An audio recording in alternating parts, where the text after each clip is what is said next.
The moon is here, so everyone should be happy. It's almost time for the end. It's been said before. It's best to go all in. This tweet came from David Schwartz. Since he told us not to sell, it will only get bigger. Let's talk about what's going on first. It was worth the wait, but Bitcoin just hit a new all-time high. Guys, this has never happened before.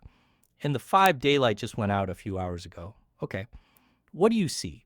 We are going to talk about what just happened since this has never happened before. Something that we've wanted for about 210 days just came true. Okay, this is really crazy news. Let's look at this picture and talk about it. We won't be the only ones who do this. Take away the RSI. Guys, this is the USDT domination map. It came to life in 2015. Guys, this picture pretty much sums up the Tether's USDT. It's the same as before. The Pi Tether is only taking up a different amount of space. It slowly went up from almost 0% when Tether was a very small safe coin. It became too big to handle after that. Okay, things went crazy because Tether printed a lot of USDT. It was crazy, guys.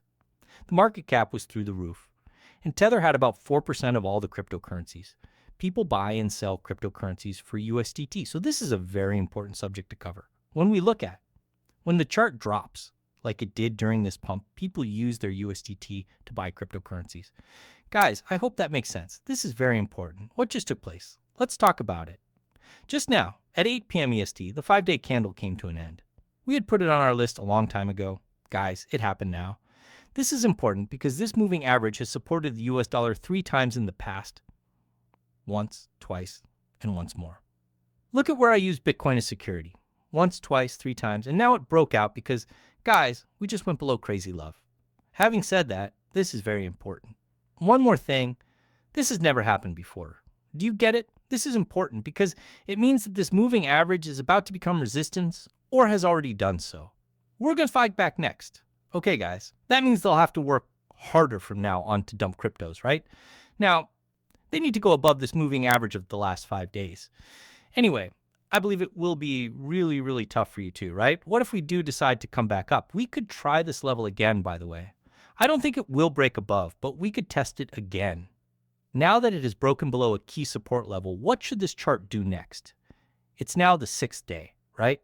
We need to find out how far away a 6-day moving average is from where we are now, but we're still at 4%. What is going to happen to Bitcoin? 9% pump if we dump. It gets Bitcoin to 123, which is around 10% of N3, 5K. It could go up a little more though, because it depends on how much money moves from other coins to Bitcoin. Let's say we do a 10% pump for Bitcoin. We'll probably do a crazy glass pump for XRP because it's already invested. That's the point. We'll probably go up to $5 or $6, okay? When Bitcoin hits about $135 K, Ethereum should reach $5 to $6 K. That means it looks great.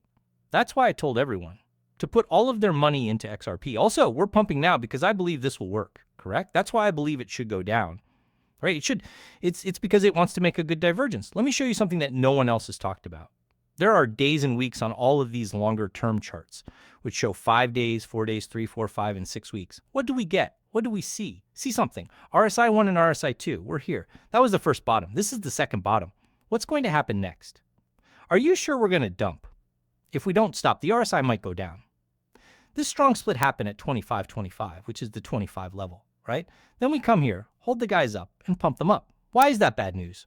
On the longer time frames, there is a triple bullish split. Yes, that's the reason they have to dump. Guys, this chart needs to be dumped more and more. This is where I think the first big help will come from. There's also a cash grab, right? What if it rises above this? The next part is about the week. Guys, I'm not joking if it goes above that. This is what it will do because there is no more help. This is what will happen, right? Backs up.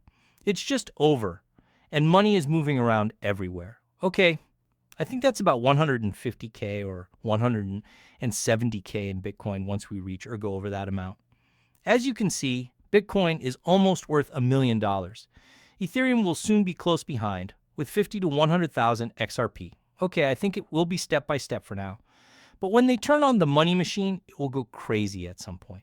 For now, we're going to pump to about 130K. AXRP costs $5 to $6. And in each costs $5 to $6 K. I still believe it's a good pump. The bar chart. Yes, Justin, there is a 100% chance that rates will go down at a meeting in September. Check it out. the prices will drop. That much is certain. This move by people to price in is a good one. What do we see? 25 or 50 basis points drop in interest rates. Okay, guys, things are going to get crazy when rates drop. Okay, this is great. Then don't forget that the way we're going to. Do you think pump is funny? Rate cuts, on the other hand, have only been talked about since this moving average was broken. Do you guys know how important that was? Thanks for the good news, guys. Because of this, they came here quickly to fight the FUD and tell everyone not to buy here. Right now, it doesn't matter because look at this.